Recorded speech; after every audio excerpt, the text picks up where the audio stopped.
I mean, I was just putting out feelers wherever I could, just talking to anyone who I could, and it's actually the truth is what happened was my mom had a bookstore. Somebody went in, and my mom's very, go to bookstore to talk a lot to people, and she was talking to somebody, and she happened to have worked at Sony, so she helped set me up with an interview, and I interviewed with a few people there, and got to the A&R department person, and started talking with him, and he offered me an internship. So that's kind of how I started at, that's my first one, was at Columbia doing A&R, and then you kind of just use one to get to the next almost in a way, and you can kind of intern at the same places and keep going from there, or you can try at different places. So I interned at various labels and management companies until I got to Republic, and that was the last internship I had.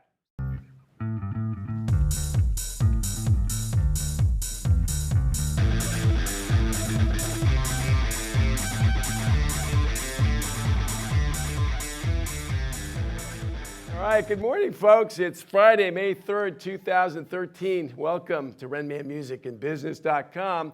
My name's Steve Rennie. I'm the Renman, and this little show is called Renman Live. Every Monday, Wednesday, and Friday, we're having a little conversation about today's music business. I'm inviting some of the smartest, brightest, and most talented people in the music business to be a part of it. And we're also inviting you, our viewers out there, into the conversation as well. Today, we're taking the show on the road. We're broadcasting live from the Carson Television Center at the Thornton School of Music, right here on the campus of University of Southern California, better known in these parts as USC. And I couldn't be happier to be surrounded by a room full of Trojans, all of them dreaming about doing some big things in the music business, I reckon. Joining me on the show today are three young music pros who started their music careers right here at USC. We're going to be talking with musician Rabin, who doubles as the drummer and producer of one of my favorite new groups, Grouplove. We're also going to be talking to Ben Adelson, who's the director of A&R at Republic Records, co-manager of Young the Giant. In addition, we're going to be talking to Rory Felton, who's the VP of Business Development at Chirpify. And if you're thinking about a career in the music business, you might want to think about that tech space. And since we're also here at the university, I thought I'd put on my teaching hat today and share with you a few of the lessons I've learned in my career in the music business. But before we do that, I'd like to introduce you to my assistant and cohort today, USC graduate himself, Mr. Cody Romness. Fantastic to be back here in the motherland, I must say. But for those in the audience that don't know, maybe it's your first time seeing the show, I'm actually not usually in front of the camera. Audrey, our original on-camera intern. Original, still original. All still, right. Okay. All right. She's stuck studying some law books over at UCLA. But. Yeah, UCLA. Some people thought we were just holding her out because she wasn't a Trojan. That's not true. So Audrey, if you're out there watching, we miss you madly. Not that you're not doing a fine job here, Throwing Cody. me under the bus here, Steve. So here we are back at home, dude. Man, I had a great time at SC. I studied in the music industry program, studied hard, partied probably a bit harder, played a little football for the Trojans. Yeah, I heard about that football thing, yeah. Yeah, do we have any pictures of Cody from his football days, D? There he is. Look at him. When he had no neck. What were you eating for breakfast there, Cody? Everything I could get my hands on, man. All right, now there was some controversy swirling today about Cody's career at USC. It says right here, we did some research though today, Cody.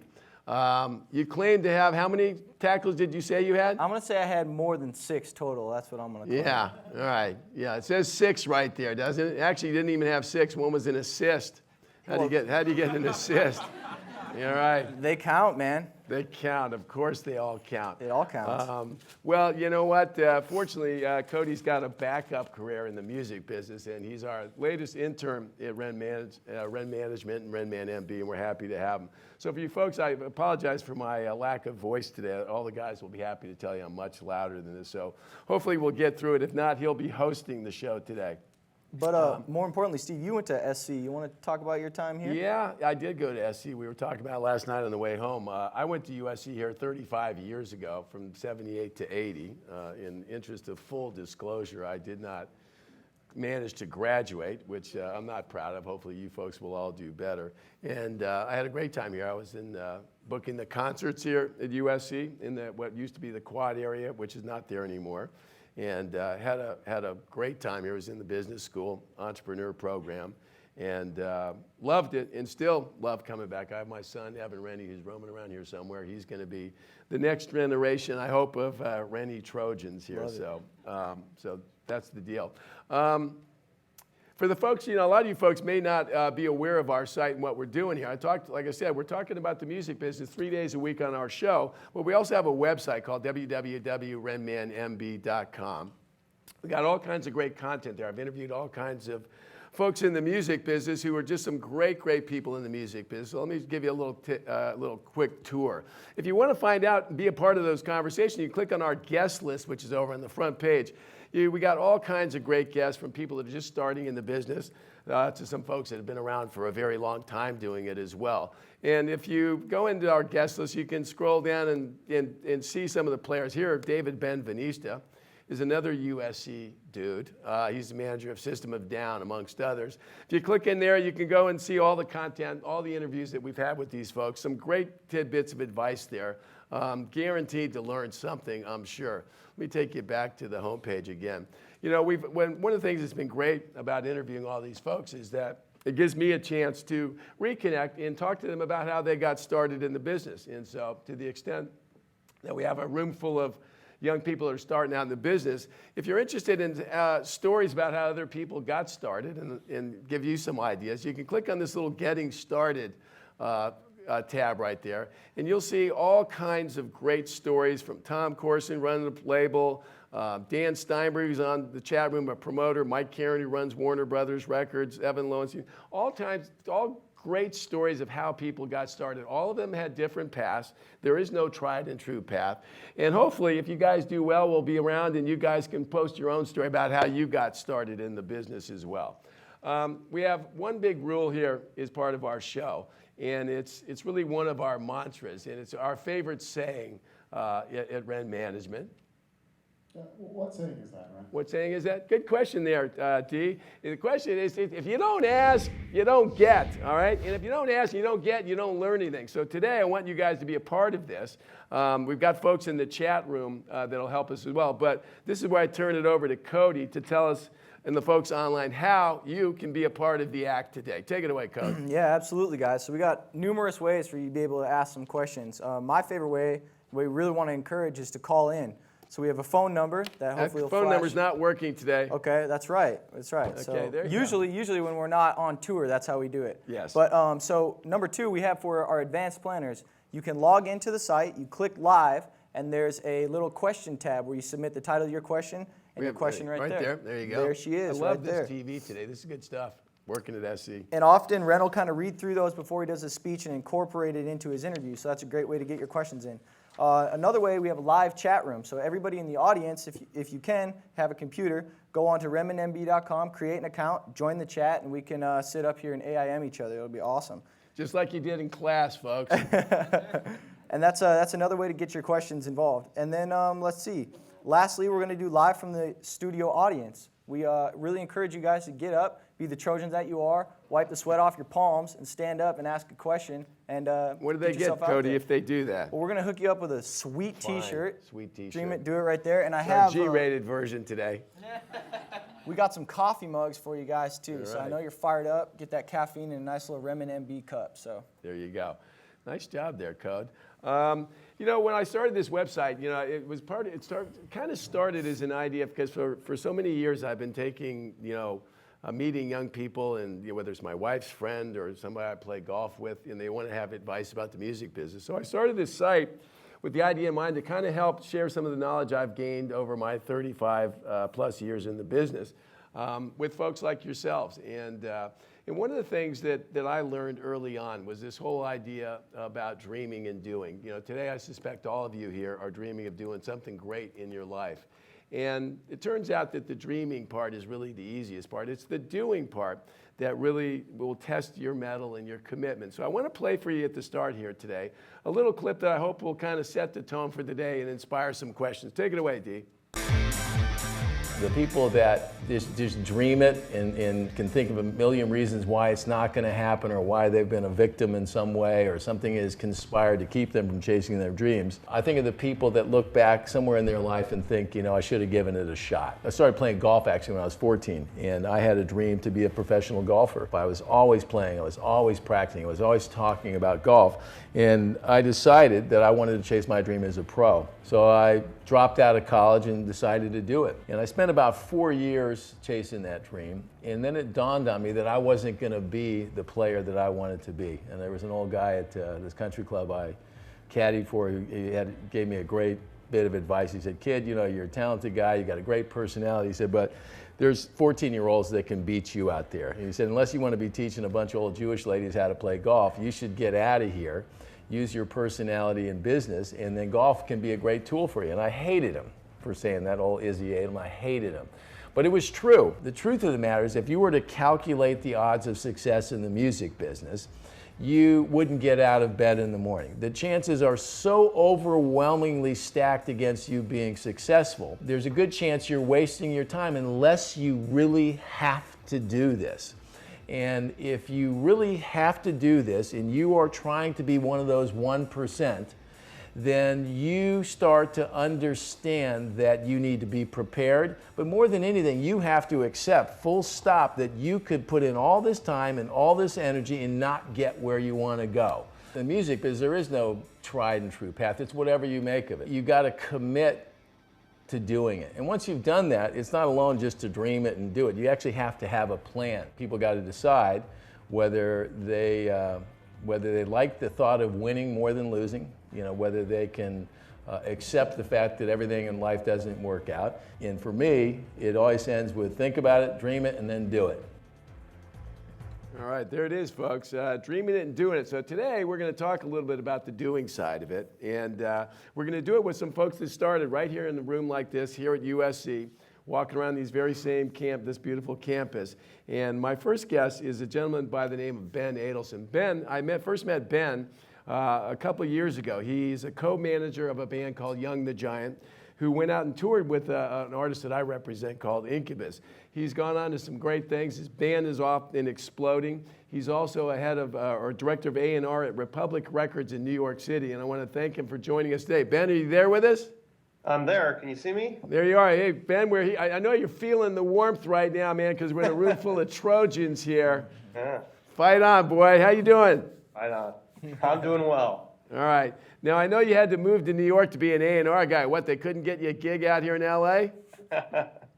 No, I mean, I'm from New York area, so really? Okay. kind of worked out well that, you know, and Republic, we're based in New York, so it was kind of, it all worked out well. But yeah, no A&R gig in LA, no. All right, so you're back home. I thought you were a Cali dude. Okay. Talk about your time at USC. You went to USC when? So I started in the fall of 2004, and I majored in music business through the Thornton School. So that's when I started, and you know, while I was in school, I interned at a lot of different places, labels, management companies in LA, and then I come home to New York and do internships here and stuff like that, and that's eventually what led to my job here. So. Okay, so you're a New Yorker. Why SC?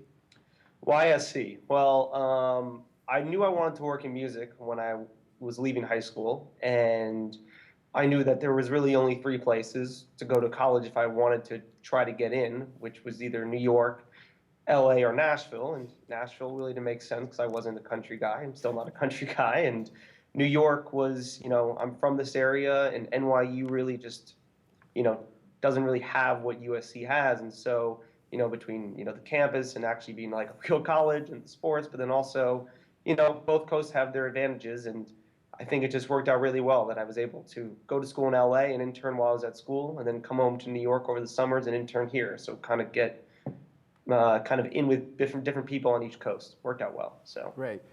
You wear a couple of different hats, Ben. You're a manager and you're an A&R person. I want to talk first about your role as the co-manager of Young the Giant. I presume you must have met him when you were out here in Southern California, yes?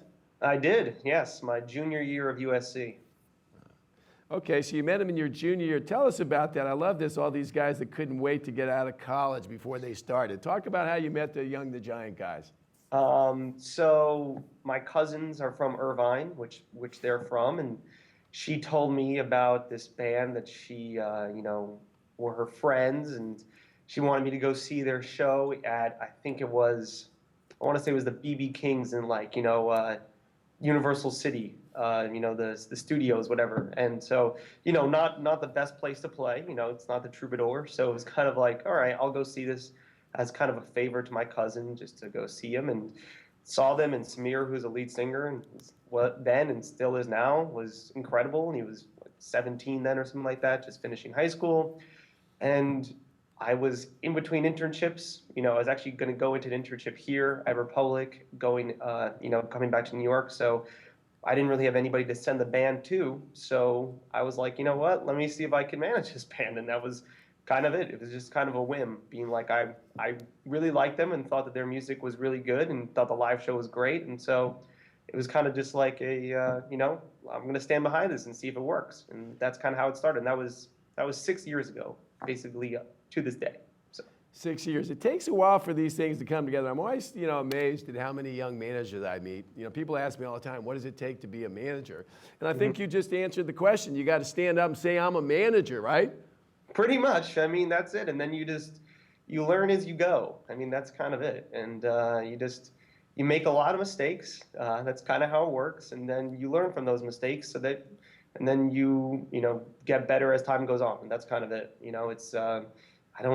I'm sure if you worked for a bigger management firm or somebody like that, they may obviously be helpful and to grow up in that system. But I kind of just, thought that they were great and just wanted to see how long, what would happen and, if I could help bring them to another level. And we're here now and it's great. So it's really. It seems like you're doing pretty well. Do you know Nicky Berger? Of course. Okay, Nicky's another guy who started managing this terrific band, Grouplove. We're going to be talking to Rabin a little bit later in the show.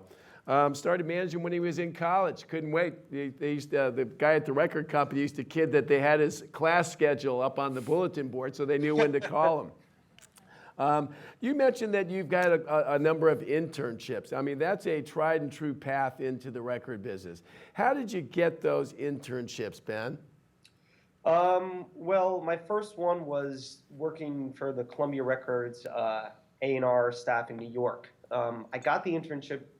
I mean, I was just putting out feelers wherever I could, just talking to anyone who I could. And it's actually the truth is what happened was my mom had a bookstore. Somebody went in, and my mom's very, go to bookstore to talk a lot to people. And she was talking to somebody, and she happened to have worked at Sony. So she helped set me up with an interview. And I interviewed with a few people there and got to the A&R department person and started talking with him. And he offered me an internship. So that's kind of how I started that's my first one, was at Columbia doing A&R. And then you kind of just use one to get to the next almost in a way, and you can kind of intern at the same places and keep going from there, or you can try at different places. So I interned at various labels and management companies until I got to Republic. And that was the last internship I had. So. And I presume that must have led to your current job. I want to back up and saying that whole idea of internship. You mentioned something interesting here. We're going to talk about this idea of timing and lighting a little bit later. It's funny how many people I've met over the years. How few of them got their gigs by any kind of job posting. It was usually some kind of twist of fate, being in the right place at the right time and being out there looking, right? Yeah, pretty much. I mean, that's honestly, even here, if we're like, not just internships. I mean, internships, we do talk to colleges, but, jobs in general in the music business, there's very few times you'll see anything posted online about anything. It's really just about getting out there, meeting people, doing a good job, if you're an intern or just, kind of making your own thing. And the jobs that are out there are really not posted anywhere. They're really just, someone will email me or call me and be like, hey, I now have this assistant position open. Do you have any great interns you can send my way or something like that? That's really how it works. So. Yeah, that's good advice for you folks. You got to be out there on the hunt. One of the things we love to do on the show, Ben, is to get our folks that are just learning, just trying to figure this out. We try to give them some mentorship online. So we have a question here in the studio from one of our USC students. Your name is? Annie Dingwall. This is Annie Dingwall. You're on with Ben Adelson. What's your question? Hi, yes.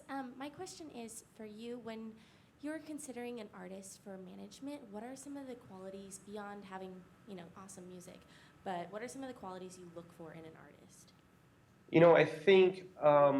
I think on the same levels, management and A&R are kind of similar in that way, is that you're looking for somebody who's, unless you're starting from the very bottom, kind of like, Young the Giant were when I was talking with them, like in terms of where their level was, but, mostly you're looking for somebody that has developed somewhat, has, a live following, is playing in multiple cities, has a record done, or is getting, I guess at this point, you're talking about getting blog coverage, or people are talking about them, or, you kind of want to get involved in something that's kind of at least somewhat built up so that you can get in and kind of, be able to, move things forward. I think that, music obviously is the biggest part, I would think, in terms of if you want to manage a band, you need to be completely passionate about the music, because at the end of the day, you're the one, you're not only living and dying by the success of the band in a sense, but you're going to be having to vouch for them, basically being able to, stand behind everything they do. And so you better have something that you believe in. And in the same sense, you also should be looking for something that you can see going forward can grow, not only musically, but as a business. So I think it's kind of looking at it both ways, because, if you're looking at it just from a business point on the management side, it's kind of hard to have that passion behind to drive the band forward. And if you're looking at it only from the passion side of, I love this music and I don't care how little's going on, it might get frustrating at times, because to start from the bottom and build up is a very, very long process. So. Thank you. That's so your much. question? Boy, I can attest to that, Ben. It's a tough gig. You have to be committed, and if you're just doing it for the money, it won't work. And being a manager, as I'm sure Ben would attest, can be the most thankless gig in the world sometimes, can't it, Ben? No, it's great. It's awesome. Yeah, it's all good. You got a tough pay plan, too. No money for band, no money for manager. Is that correct? Did I get that right, Ben? Yes. Yeah. No, did you get paid overtime? No, no overtime. All right, great. Hey, Ben, I want to talk about your role as an A&R guy. For lots of folks, myself included, it's kind of the mystery position, frankly, in the music business. It's sexy, it's cool. Nobody knows what you guys do. Tell us what an A&R guy does, Ben. Well, a lot of what we do is obviously try and find new bands, bring them in, signing them, getting them on our label, and then, once we get them on our label, it's about making the record, so putting them in with a writer or a producer or whatever it might be. And then once, you've finished the record, it's kind of it's almost like being an internal manager for the band here at the label. So once the record's created, I'm going in with the marketing people, the publicity people, the radio people, the licensing sync department people, international, and kind of and being like the voice for the band within the label. So it's, making sure that, the marketing plans are right, that we're releasing it on time, that everything's in, that, it's kind of like you help with the creation from start to finish, and overseeing everything. And, you're kind of, it is like being an internal manager. So again, it's about, passion and all that type of stuff, but it's not only just about finding it, but, that's only the first step, is finding it and getting it in the building. Some of the biggest things now is figuring out, how are we going to spread this? How are you going to take this band from where they are to a much larger level? So. Yeah, Ben brings up a really important point here, folks, that once you get assigned to a label, if you're fortunate enough to do it, a great A&R person becomes your advocate in the house there. And as Ben would probably be too delicate to mention, but there's all kinds of politics and agendas that work inside a record company. And you're actually competing for attention with other A&R and other acts. Isn't that true, Ben? Yes, very competitive. So, once you get in the building, it's not, a lot of people, or at least maybe, I don't know if anyone really thinks this anymore, but once you get signed, everyone's like, oh, we've made it. I mean, it's really just the first step, because as you're saying, we're now the number one label here in the U.S. And so when you come and if you're a new band here and you're signing, it's not like you're dealing with bands that are on your same level. I mean, you're dealing with some of the biggest acts in the world, and you have to kind of steal their time almost in a way. Like, you need to get into their into what would be their lane. So, you have to work probably harder than before you got signed, once you are signed, because, you need to make sure that everybody at the label knows that you're working just as hard as they are. And if you do, and your songs connect, then it can really work very well. It's a great lesson, folks. If you're an artist out here today and you think that once you've made the record, your job is done, you are sadly mistaken, and you will not succeed in this business. You need to be part of the process from the start to the end. We have another question from our chat board, or not from, actually one of our advanced planners who posted a question ahead of time, Ben, regarding A&R. I'm going to let Cody ask a question and tell him who it was. Yeah, this comes from Ryan Hagan, and he's talking about social media, pollstar numbers, streams, and views. So given that you're already interested in an artist's music, what are the primary areas you look for when considering an artist, and where would you, where would you encourage an artist to focus on most? Well, there's kind of two ways to look at it. One is that there's every once in a while you'll find something that's just almost undeniable, and those statistics don't matter as much, If you find something that you really believe in, and that obviously, our head of A&R or our presidents also believe in as well, then sometimes you can sign stuff that really, is just about the music and about what's going on with them, just the songs and the music and the artists themselves. But that's very rare. That doesn't happen here that often. A lot of what we do is, we look for things that are kind of reacting in the marketplace, so whether it is pollstar numbers, so, they're selling out shows in their area, or it's that they are on a radio station in their area and the single's selling in that market where it's being played on the radio, or, they have a lot of online presence and that's turning into fans and sales. So we're kind of looking also out there that there's passion in the marketplace for those acts. And obviously, the music's very important as well, but, if there's people who are passionate about an act and are not only, buying music, but buying tickets to see them, buying t-shirts, supporting the act online, spreading the music around, that's extremely important, because coming into a label with a head of steam almost, and that you kind of lay the foundation, really helps move you forward in a much bigger way. And a lot of the biggest acts that we work with, like Jack Johnson or Colby Calais or Taylor Swift, all of them had grown their fan bases on their own before they had gotten here, and we just helped elevate them to another level. So a lot of what we do look for is finding things where there's passion, whether it is through social media, which is a little more rare, but more about, if the songs or an album or an EP is selling, or if they're just doing a lot of touring business on their own. And we think it's a story, if we think we can spread it, and we think we can help take whatever it is, whether it's, that sold out show or selling those tracks and move it to another level, then, we want to be involved essentially. Great, that's good stuff there, Ben. Ben, I know you're busy today, and I don't want to keep you too long, but I wanted to ask you another question before you leave. You started here at USC. I started here years ago at USC. Looking back on your experience here at USC, and taking in mind that we have a room full of folks that are dreaming of doing things like you've done, what was it that you felt was the most important thing you took away from your experience here at USC? And what advice would you give these young folks today about their own entry into this wacky business of ours? Well, I think the best thing about USC was obviously its, location and where it is, and being able to access, and using the Trojan network, and being able to access, people who are in the business who went to USC, and getting in the door. I think, some of the classes there were great, and I think they were all very helpful in giving kind of the background of, what the music industry is, but it's really a business that you learn on the job, kind of. Working at a label or working as a manager is really you learn everything on the job. You learn day by day.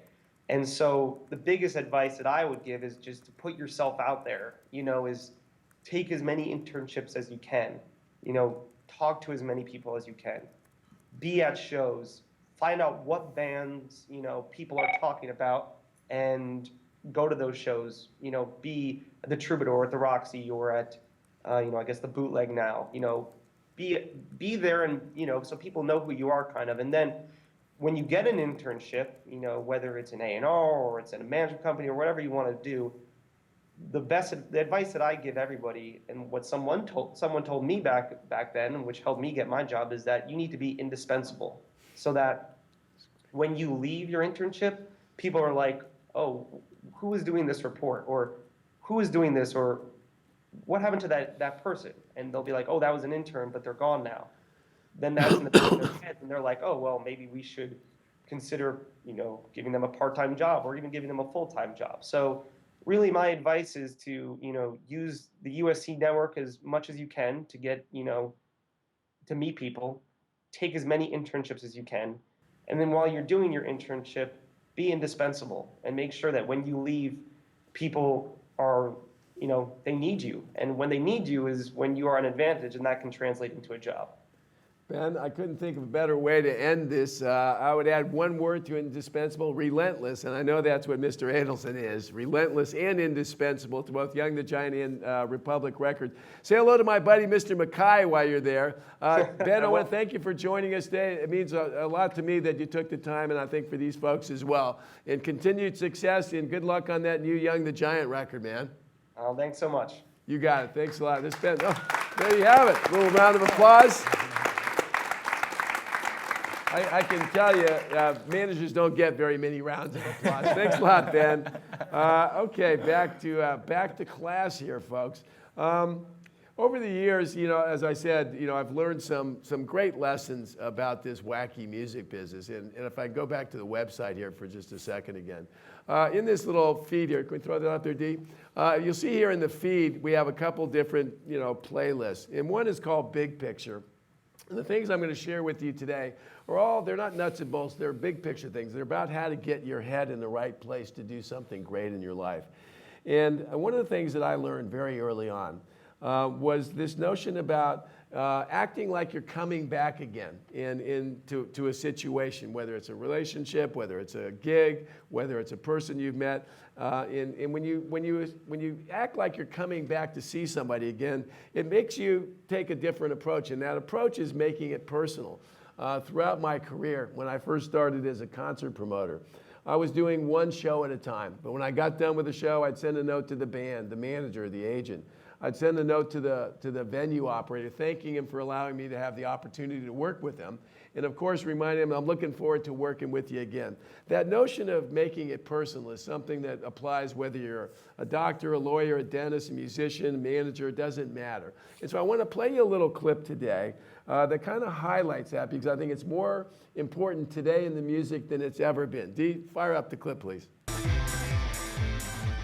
In today's music business, where people can get your video and just download it, where they can get your music, everything that you've slaved and worked on to get it out, you used to get paid for it, now they can get it for free if they want to. So it starts to beg this question of, if music ultimately has very little value from a monetary point of view, people would rather pay $10 for a beer, drink it and pee it out than pay for your record, right? There has to be something that adds value to that proposition again.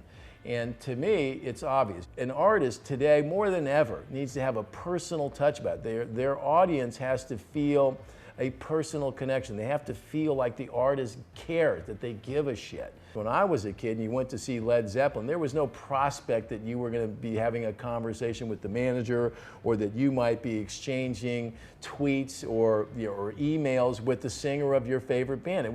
That just wasn't going to happen.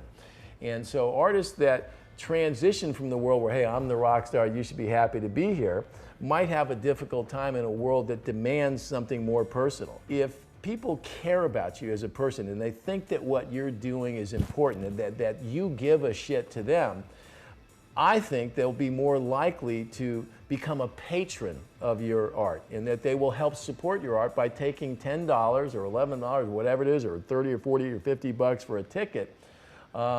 They will feel good about making that transaction. If you feel like you're too precious, or that's beneath you, or that's not what I do, I just make music, fair enough.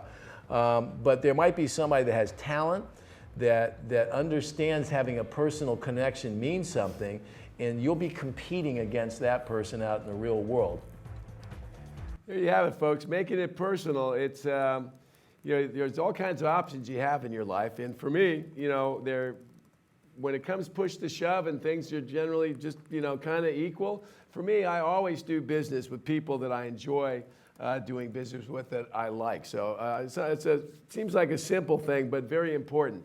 For artists, musicians, managers, there's some great tools out there today that weren't there when I started here at USC to actually make that act of being personal much easier to do and make it much more of a worldwide kind of thing.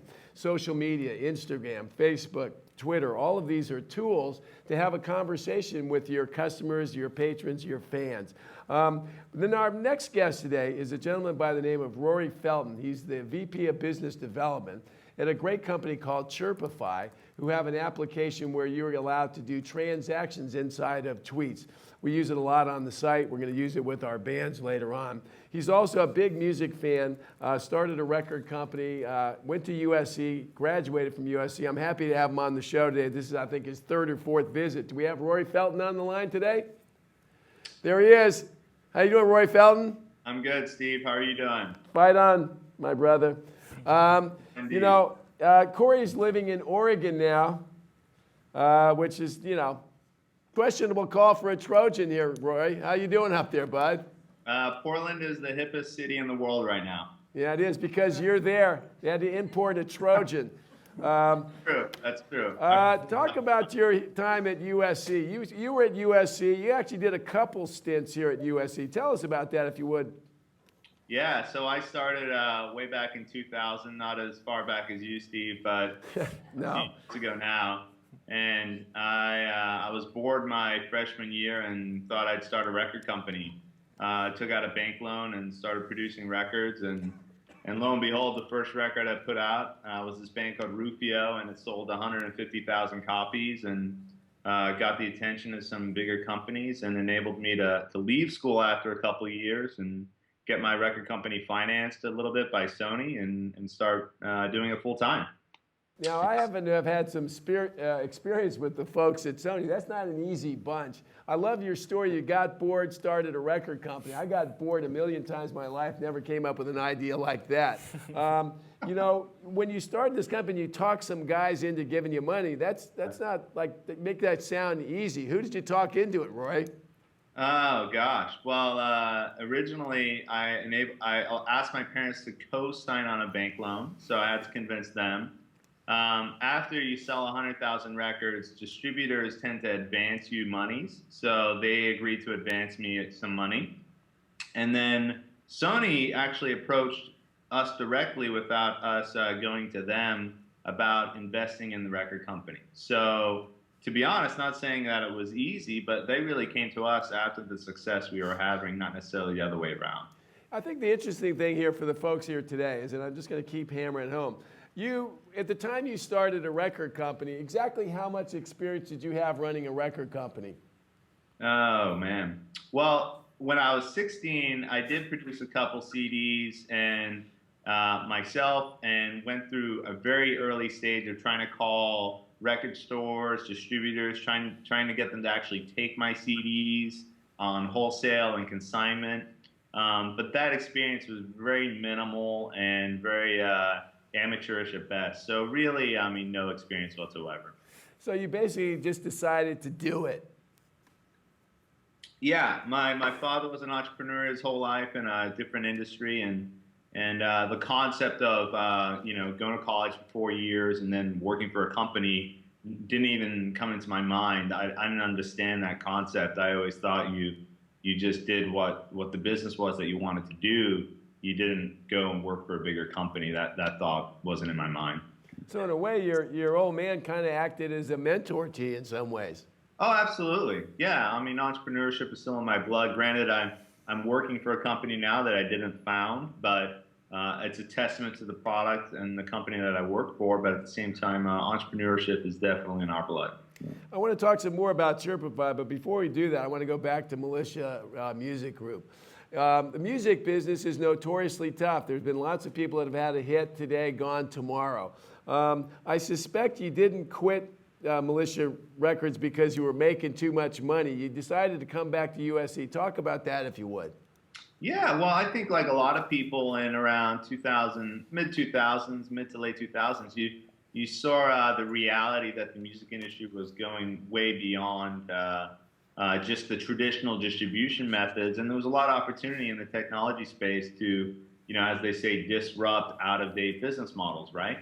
And so I was more excited about that, and from an entrepreneurial perspective, wanted to be part of building something much bigger, Not that the world is about money per se, but you can spend 10 years building a record company and it may not be worth more than $1 million or a few $1 million.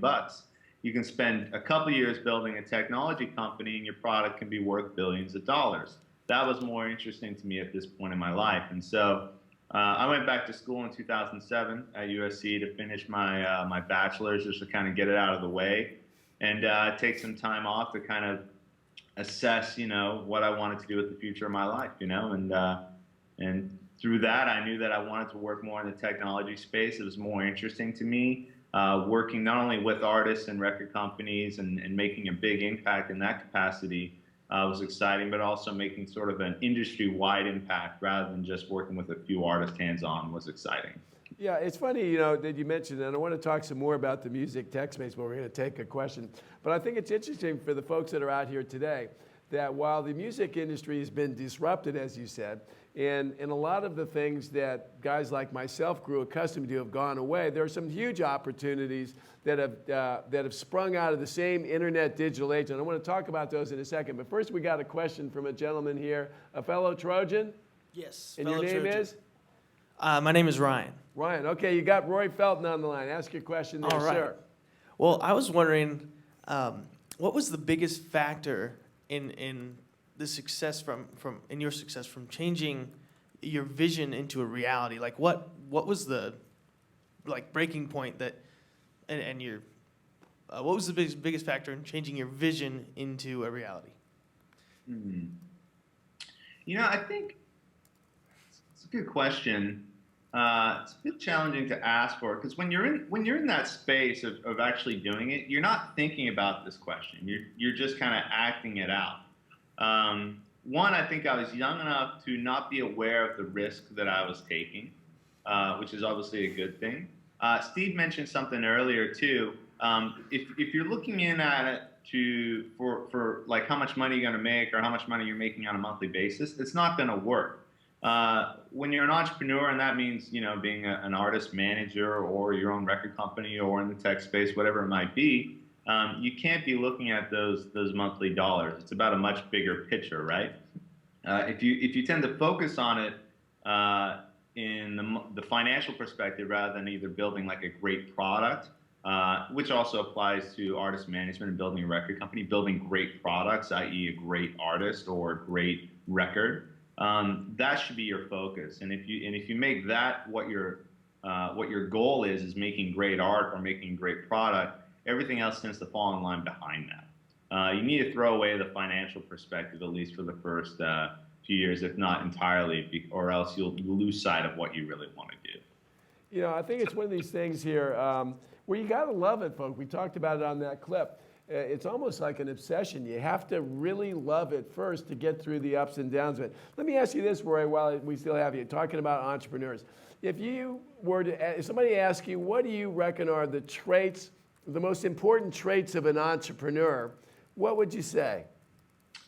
Have a strong backbone, because millions of people will tell you, no, it's not going to work, and you still have to believe in your vision and what you want to do. That is some sage advice there, folks. All right, I hope that answered your question. Let's get back to this music tech space. It's the place in the where if it's true that the digital age took away, in some large measure, the record selling part of our business, it must also be true that it enhanced the communication side of it, the making it personal side of it. You work at a company called Chirpify that is working in that social media space. Specifically, you guys got an app that allows transactions in the social media space here. Talk about, do we lose him? Oh, okay, we got the website. Thank you, D. You scared the hell out of me, man. Talk a little bit about Chirpify, the company that got you over the fence, out of the music business, and not out of the music business, but in a place where you are being a facilitator to artists and companies and athletes and so forth and so on. Absolutely, would love to. So Chirpify is what we call an in-stream commerce platform that enables transactions directly inside of a Facebook post, a tweet, and an Instagram image. So we solve the pain of linking out of these social streams every single time you want a fan to purchase, be it merchandise, digital music, digital content, tickets, any sort of item directly from you. We solve that pain of the checkout experience that consumers always have to go through when they go to an artist web store, and enable that transaction to happen directly in just a reply tweet or a comment on a Facebook post or a comment on an Instagram image. Through that alone, that makes a transaction happen. The money flows immediately from the buyer to the seller, and Chirpify delivers receipts to the consumer as well as digital download links. We make it as easy as possible. I think it's the easiest way for a fan to purchase an item from a band. I'll tell you this, folks. I met Roy. One of the things I'll say about traits of an entrepreneur is got to be a hellified networker, and SE is a great place to start. I met Corey because he tracked me down somewhere. I think on Twitter, was it not? I can't even remember, but you've been relentless, dude. Anyway, the thing that attracted to me as a manager to your product was that pay plan. I like to call it the RFN pay plan. Right freaking now, the money comes in and boom, done. I wish they would do that in the record business. Yeah, I agree. I mean, that's the beauty of it. Once you attach your PayPal or your wallet to your Chirpify account, you get paid immediately. The customer's paying you. They're not paying us. They're paying you directly in real time. Yeah, and I think for independent artists, whether they're an independent artist that's just starting and hasn't gotten big, or artists that have been a part of a record label like Incubus that are now out in the independent world, these are some unbelievably great tools that are addressing age-old problems in the music business. You make a sale in the music business, you wait 6 months, 9 months to get paid, if you get paid. In today's world, it's RFN, baby, right now. So good stuff there. I want to ask you the same question I asked Ben, Rory. First, let me thank you for taking the time again to come on the show. When you look back at your time at USC, what do you think was it that you most remember about that your best experience here at USC in terms of grooming you for the business world? And what advice would you have for these folks that are just getting started here today themselves? Well, everyone in that room, you're going to know each other for the next 20 years. So everyone should be cool to each other. The person that has an ego now will probably most likely be at the bottom of the ladder. And so it's going to be harder for them to climb later on. If you see early success, there will be a time when an intern or someone below you will require a favor from them. So be cool and be nice and be kind to everyone you meet, no matter where they are in the business, because at some point they will have something you'll need. That is sage advice, man. I got to tell you, I'm smiling the whole way, Roy. Roy, I want to thank you once again for coming on the show. You're always great. You are a great Trojan, my friend, even if you're living in Oregon. Fight on, my friend. All right, thanks a lot. Awesome. I like that guy a lot. Yeah, for sure. You know? It's funny, I talk to these young guys, they sound like they're 50 plus years old. These, and great people that are thinking right and have a great attitude. They're younger than their head is. Their head sees things in a much clearer way. I want to talk about another little lesson that I've learned over the years. And I refer to it as this idea of timing and lighting, show business. People always ask me, what's the timing and lighting?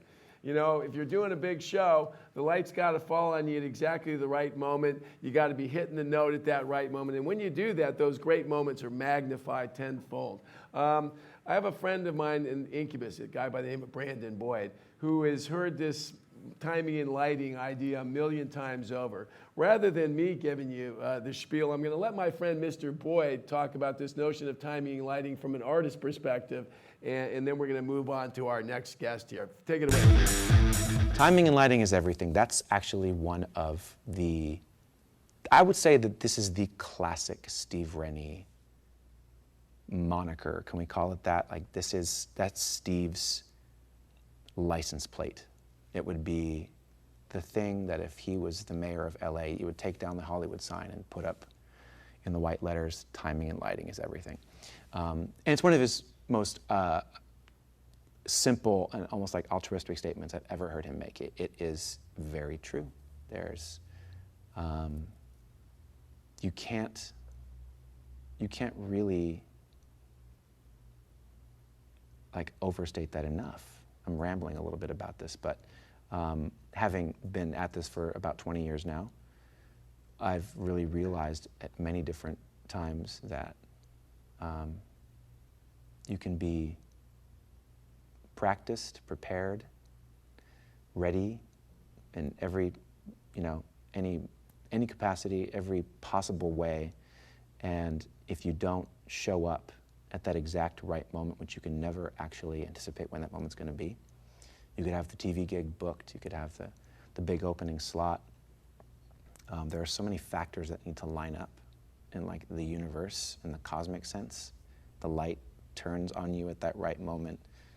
The sun is going down on the horizon, the audience swells right at that right moment. There's so many little things and big things and medium-sized things that need to line up at those particular moments in order for everything to just click and work properly, that it almost seems miraculous when they do.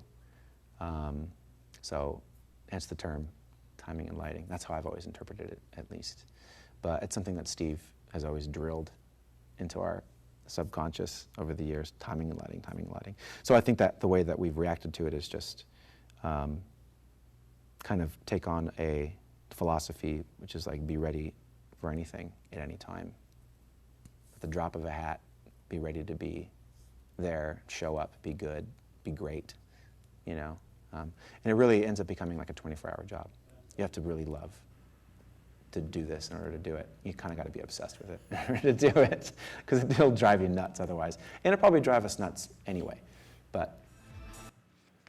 Some sage advice from my friend Mr. Boyd. Fine songwriter, smart guy, love him.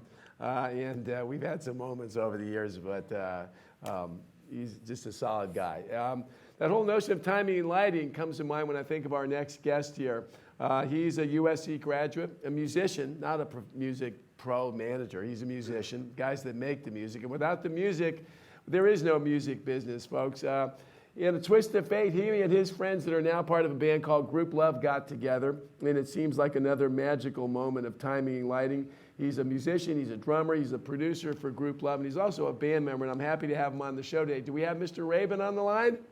How you doing? Hey, Ryan, how you doing, buddy? Doing well, man. Enjoying the show. Thank you. For our folks that don't know the history of Grouplove, I thought it was interesting how you and your bandmates came together in what seems like a great chapter in the Timing and Lighting book. Talk about how you met your bandmates that are part of Grouplove today.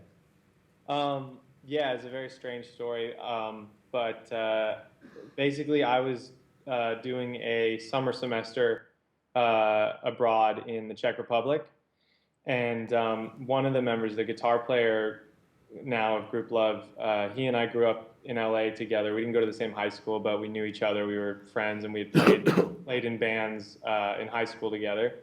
And he kind of emailed me while I was finishing up my summer semester, and he said, "Hey, I'm on the island of Crete. My brother started an artist commune. You should come. There's cheap flights on EasyJet." And so I was kind of weirded out at first, like, what is this hippie commune you're talking about? It sounds strange, and I don't want to do it. But he assured me it was great, and it was beautiful out there, and there was indeed like a cheap direct flight to Crete. And so at the end of the program, I took the flight, and that's where I met everybody else. They were all there for different reasons. Christian's the singer, Hannah's the other singer, and Sean is the bass player. He's from London, Christian's from New York, Hannah's from San Francisco, and then Andrew and I from Los Angeles. And there wasn't really a lot of music playing together per se. We just kind of made friends, the five of us, out of this group of a lot of weird artists and painters and musicians, and stayed in touch for a year or so over email. And that was kind of it. And then a year later, they were visiting Andrew and I in Los Angeles. They all kept traveling after Andrew and I went home. And we were hanging out one night, and Sean, the bass player, was playing a song on acoustic guitar, and at the time I was just mainly doing production work. I think I just graduated at that point from USC, and I had a little home studio set up, which I'd been working in, and doing a lot of spec work with pop artists and stuff like that. And I said to everybody, hey, we never actually like properly played together, but we're all musicians. We all appreciated each other's music. So I invited them over just for one day to come play and maybe like record some music for fun. And they ended up moving into my parents' house for the next 2 months, and we made like a seven song EP. We just kind of didn't stop until they had to fly home. It sounds almost like a fairy tale. You mentioned it's your parents' house. You come from a musical background.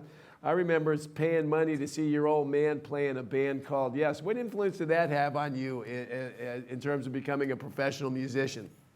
Well, I think watching him influenced me the most, and his work ethic. He never pressured me into music or forced me to do really anything. I think I just naturally wanted to, because I would, when I wasn't at school, he would take me on tour with them, and it wasn't some crazy rock star life at that point. Everybody in Yes was in their, I think, 40s and 50s, other than my dad. So it was very much like, my mom was there, and so it was a fun place for me to go in the summers and just kind of see that whole world. And I think I just naturally fell into it, and I think partially because there was never any pressure from him. So I just sort of fell into it. I think it was just something that I naturally wanted to do. I asked for piano lessons. I asked for a drum kit, and kind of just stemmed out of that. Okay, let me ask you this. Let's talk about USC for a minute. You're a musician. Most of the folks we've talked to so far are business types. What was it about USC that attracted you to the school here, and how has it helped you in your career as a professional musician? I think it was just the music industry program and the diversity of it. There's so much that they offer there that other programs that are similar to it at other colleges, I don't think, maybe we're just a little too young at the time. They hadn't really developed. I looked at the Clive Davis School at NYU, but it was very small and very limited, I think, in what you could do there. And I'm an LA native, and I'm an only child. I'm kind of a homebody, so staying home appealed to me a bit. Although now I live my life, 90% of the time I'm outside of LA. But I think that's mostly what appealed to me. And they had decent facilities. The film school still has better facilities, but we're working on it. I think we're borrowing the film studio today. There you go. And I love the campus, and I had a lot of friends that were going, and it just seemed like the right move at the time. Let me ask you this. You are obviously in your work with Grouplove, you're a drummer, number one, but you also are the producer of the band, having managed a number of bands over the years. My gut tells me that can sometimes be a tricky position, being both a player in the band and the person that oversees the whole of the sound. Walk us through how you make that happen, Ryan. Well, I think what has kind of set the precedent for it to be okay is that I originally was just the producer of the band, and I happened to play drums on our early demos or our EP. But from the early stages, at that point I had been touring all through high school and even through college as well, on and off with other bands, and I've been through a lot of this kind of cycle before. I've been signed to a major label. I've been dropped from a major label. I produced my old band's demo. So I've been doing it for so long, and I really was kind of tired of the road at that point. And so it was initially really important for me and for my own peace of mind that I was strictly just producing in the beginning. but I think there's just something about the relationship in this particular group between the members and the friendship that grew out of it that ultimately I couldn't say no, or I couldn't resist, being the drummer as well. But I think because I came into it as a producer, once we do step into the studio, there's a little bit of a shift in relationship dynamic, and the rest of the band and even our record label now, everyone's been really respectful and aware of that and supportive of it. So I might work a little bit differently than I would work with other artists. We're a very democratic band, and everyone's a writer. It's very collaborative, but as far as production and engineering goes, while we're in the studio, everyone's really, they let me do my thing, which is good. Well, I got to tell you, from my perspective, I love the stuff you do. Tongue Tie's got to be one of the greatest, most fun songs I've ever heard in my life. And do you ever think about producing bands outside of Grouplove now? Yeah, I mean, when I have the time, I try to overload my schedule with outside work, just because I love, first and foremost, being in the studio is my number one passion. But I mean, there hasn't been any time. We've been working on the next album recently, so not so much outside work lately. But we have some things here and there. Good. I want to come back and talk about the upcoming record. We got a question here in the audience today from a USC guy. What's your name, sir? Daniel Neuheiser is my name. Daniel Neuheiser. You're on with Ryan Rabin here. Hey, man. How's it going? Hey, Daniel. My question is about networking. Where you talk about how you got together with Grouplove and everything, it was like a classic networking situation where you're going over and you're using other people's skills. Is that something you were thinking about? Like, oh, I'm going to go to this commune and maybe I'll get some people in a band? Or just something you kind of let happen? No, I thought being in another band never entered my mind at that point. I didn't really want to be in any more bands, frankly. And I thought I was just going over to a nice little Greek vacation. It wasn't quite like the European vacation I thought it was. Andrew, the guitar player, is a surfer, and there's, he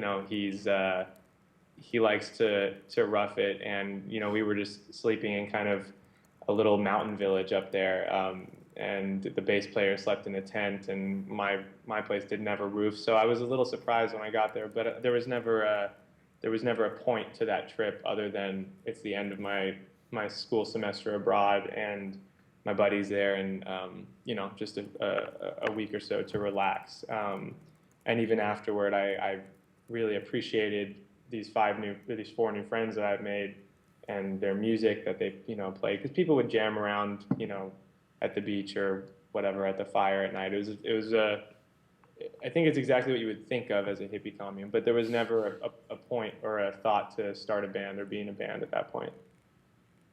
Good stuff. Well, hopefully that answers your question. Okay, let's real quick. I want to get you back to work because I know you're working on a new record with your band Grouplove. I understand you just got back from some touring. Talk about what's coming up next with the Grouplove folks. I'm dying to hear what you're working on, dude. Okay, yeah, we just finished a little month-long college run, which is kind of, I think a lot of bands do that, as they're leading into their next album, just kind of as a warm-up thing. It's a little lower stress environment than a full-on, headline tour where you have a big production and everything, and we can try out some of the new songs. But yeah, we're just kind of wrapping up post-production right now and finishing up mixing on the first couple singles, and in the next month or two, the rest of the album will be done, and we're looking at a September release with radio single push for the summer, for June and July. Good stuff. I noticed in the chat room here, one of our members, Anna, said, Ren, I like that you have a musician on today. By the way, I love hearing the business pros too, but it's refreshing to hear from a musician. Just like this, dreaming of doing something big, just like Cody Romness over here, just like this old guy did way back when. I literally sat back here in these classes, daydreaming and thinking, God, please, let me do something great in this business. And one of the things I've learned over the years, and this will be our last little lesson for today. The business is always tough. It's gotten tougher in the last few years. It tests your commitment. It tests your love of music. It has a penchant for bringing out the worst in people and also the best in people.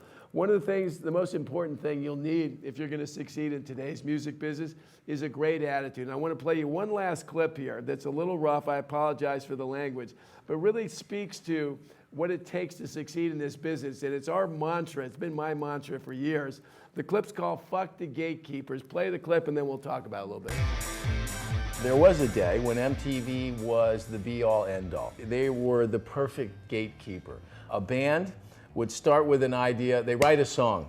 The record company says, we're going to make a video. You then have your record company representative take that video in with 20 other guys from every other label. They sit in the waiting room and they are summoned in to go and pitch your video along with it, 20 or 30 other videos, to a group of people that are sitting there, you know, going, well, you know, playing film critic. And if you fail in that, this is all prior to the internet, you were done. Your video wasn't going to see the light of day. So the money's down the tube, the idea's down the tube, everybody's morale has been crushed, and you're nowhere. Today, those gatekeepers are out of business. The biggest radio station in your market, getting on Ellen DeGeneres or being on Saturday Night Live is great, but it's not a showstopper anymore. Today, with the technology and the social media and this ability to connect with people around the world, that's an opportunity for artists to go out and to take the initiative on their own and to tell their own story. You're gonna have to be more clever.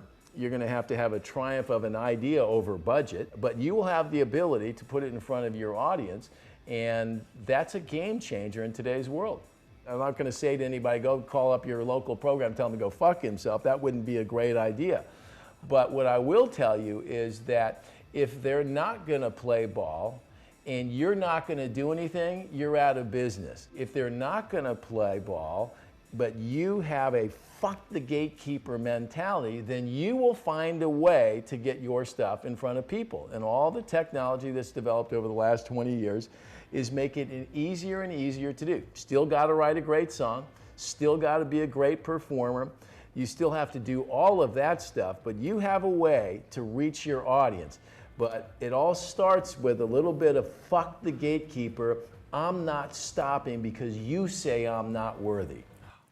Right, I apologize for my salty language there, folks. But the idea is important. You're going to face so many obstacles in your career. So many people are going to tell you that what you're doing is crazy. And perhaps you are a little crazy for doing it. But nobody that did something great listened to those people. They listened to their heart, and they decided they were going to do something great. And I hope that all of you folks will take that advice and try to do something great in your life. I want to thank you all for joining us here today. On Monday's show, I hope you'll join us again sometime online or in the chat rooms.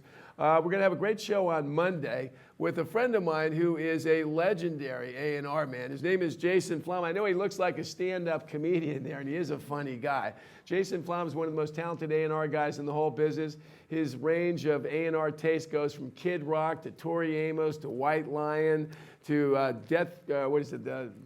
Veiled Death. What's the name of the band? Veiled. Something. I can't remember. I'm losing my mind here. Anyway, he'll be on the show.